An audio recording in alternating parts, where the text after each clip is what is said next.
Olá pessoal, tudo bem? Bom dia, boa tarde, boa noite, como é que vocês estão? Aqui é o professor Tiago Mirinho, mais uma vez trazendo mais uma videoaula para vocês, para a gente continuar aprendendo sobre a nossa geografia. E hoje nós vamos aprender sobre uma coisa maravilhosa, que é o nosso planeta Terra, e onde ele está situado, que é justamente, como vocês já devem estar vendo aqui, no sistema solar. Tá certo? Então vamos falar sobre as características do planeta Terra, do sistema solar, da sua formação e da sua forma. Isso é um assunto interessantíssimo que fascina muita gente. Quando a gente fala de astronomia, quando a gente fala dos astros, quando a gente fala de outros planetas, muitas pessoas se interessam por esse assunto. E é um assunto muito gostoso de trabalhar, e eu gosto de trazer aqui para vocês também um entendimento sobre a nossa insignificância perante a grandiosidade do universo.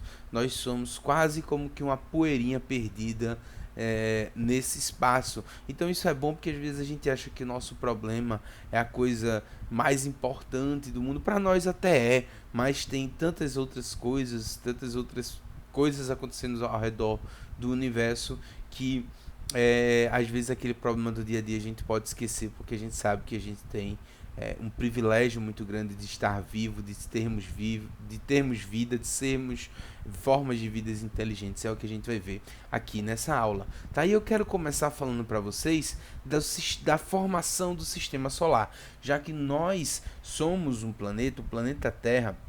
Ele está no sistema que a gente chama de sistema solar, porque nós orbitamos uma estrela que nós chamamos de Sol. E como é que se forma tudo no universo? A partir da teoria do Big Bang. Essa é a teoria científica mais aceita por todos os cientistas dessa área. Praticamente todos, aliás, é a teoria mais aceita sobre como o universo se formou. Ou seja, em um ponto há muito tempo atrás, mais ou menos 3,5 bilhões de anos, toda a matéria estava condensada em um único ponto, muito, muito, muito denso, que acabou não aguentando a pressão e explodiu, jogando fragmentos para todo o universo. E esses fragmentos foram se colidindo uns com os outros, se fundindo, formando os corpos. Esses corpos foram criando forças gravitacionais que faziam que mais fragmentos rodeassem aqueles corpos maiores, criando assim estrelas, planetas e todos os nossos elementos que a gente tem no espaço. E essa teoria, se a gente olhar, né, essa teoria do Big Bang, ela libera muita energia logo assim que que ela acontece. Então, em apenas um segundo você já tem a criação dos primeiros prótons e dos primeiros nêutrons. Mas grupos de estrelas que vão dar origem às galáxias só vão surgir depois de 1 a 5 bilhões de anos após o Big Bang. E o céu e o Sol, a Terra, o nosso sistema planetário só vai surgir aí 4,8 bilhões de anos atrás. Então, o tempo astronômico ele é um tempo muito longo, muito maior do que a nossa existência humana. Aliás, nós somos praticamente insignificantes no tempo do universo. Se a gente pegasse, sabe o que é que essa imagem aqui está mostrando para vocês? Se a gente pegasse toda a história do universo e comprimisse em apenas um ano, nós seríamos uma fração tão pequena que vocês já devem ter notado onde é que a gente aparece aqui, né? Mas eu vou falar um pouquinho aqui, ó. Então, o Big Bang aconteceria em janeiro, a nossa galáxia, que é a Via Láctea, ia se formar em março, o nosso Sol e a Terra se formariam em agosto de um ano. Então, se os 13 bilhões fossem divididos em apenas um ano, nós teríamos isso. As primeiras células veriam em setembro. Em dezembro aqui nós teríamos os primeiros mamíferos, os primeiros anfíbios chegando à Terra apenas no dia 20, e nós só apareceríamos no dia 31 de dezembro às 9 horas e 24 minutos da noite. Então, o primeiro humano a andar em duas pernas só iria aparecer durante um ano inteiro nas últimas 2 horas e meia. E só para vocês terem uma ideia, as grandes pirâmides do Egito, que são construções de mais de 5.000 anos, representariam apenas 10 segundos na história de um ano inteiro do universo. Então a nossa existência aqui na Terra é algo bem insignificante perante toda a existência da galáxia. E como é que é o nosso sistema solar? É dessa forma aqui que nós estamos vendo, tá? O nosso sistema, ele é composto basicamente por um Sol, uma estrela que nós chamamos de Sol, tá? 4 planetas rochosos, então a gente tem Mercúrio, Vênus, Terra e Marte. Eles são planetas que são formados principalmente de rochas. Nós temos um cinturão de asteroides chamados Ceres. Nós temos 4 planetas gasosos, que são os maiores, né? Onde temos Júpiter, que é o maior de todos, Saturno, Urano e Netuno. Depois desse nós temos microplanetas, como é o caso de Plutão e de outros planetas anões que tem aqui, e mais um cinturão de asteroides, que é o cinturão de Kuiper, né? E temos alguns cometas também orbitando essa galáxia. E quando eu falo de, desculpa, esse sistema solar. E quando eu falo de tamanho, gente, eu quero dizer isso aqui para vocês, ó. Olha que interessante.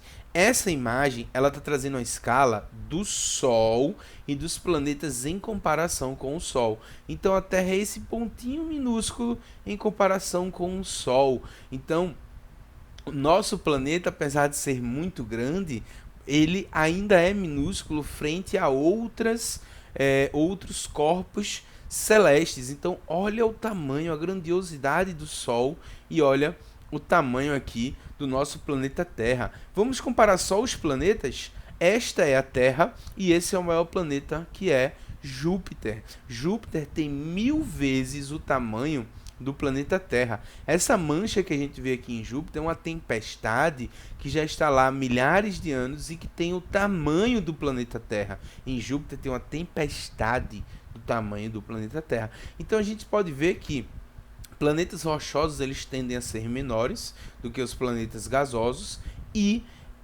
o nosso planeta ele tem um tamanho bastante reduzido se comparado a outros planetas do nosso sistema solar. Mas em relação aos planetas rochosos nós somos os maiores, tá? Esqueçam Plutão. Plutão não é mais considerado um planeta, já que o seu tamanho pequeno e a sua órbita afetada por Netuno faz com que ele não possa ser considerado mais um planeta. Um planeta precisa ter órbita própria ao redor de uma estrela. Então somos o maior dos planetas rochosos e o único planeta conhecido no universo que pode abrigar vida. Se existe vida no universo, eu acredito que provavelmente sim. Se tem vida inteligente, talvez. O problema é que a gente não tem uma capacidade de se movimentar no universo ao ponto da gente se encontrar com outras civilizações, caso elas existam. Por que eu estou falando que provavelmente sim? Porque, gente, o universo é gigantesco. Tem, pelo menos, mais de 1000 planetas com características semelhantes à Terra que poderiam abrigar vida. Isso a gente considerando que vida é apenas o que a gente tem no planeta Terra. Só para vocês terem uma ideia da grandiosidade do universo, existe mais espaço vazio do que espaço ocupado no universo. Esse pontinho que a gente está vendo aqui à esquerda, esse círculo maior, é a Terra. E esse pontinho aqui à direita é a Lua. A Lua, ela está a uma distância considerável da Terra. É o astro mais próximo da Terra. Tanto que é o único astro fora da Terra que o ser humano conseguiu ir para lá. O único corpo celeste que o ser humano conseguiu ir foi... Eita, desculpa, puxei aqui o meu slide. Foi até a Lua, tá? Mas veja só, somente entre o espaço. Vocês lembram como eu mostrei para vocês como existem planetas muito maiores do que a Terra? Somente entre o espaço entre a Terra e a Lua cabem todos os planetas do Sistema Solar. Então, esse espaço aqui é suficiente com folga para colocar Mercúrio, Marte, Vênus, Júpiter, Saturno, Urano e Netuno. Então, todos os planetas do Sistema Solar, eles cabem apenas na distância entre a Terra e a Lua. Então, gente, o universo é gigantesco. O universo, e a gente demora muito tempo para conseguir cruzar essas distâncias. Então, existem planetas que têm condições de ter vida no universo? Existem. É provável que tenha vida? Muito provável. Mas a gente não tem capacidade de alcançar certos locais porque a gente não tem tecnologia suficiente para suprir essas distâncias.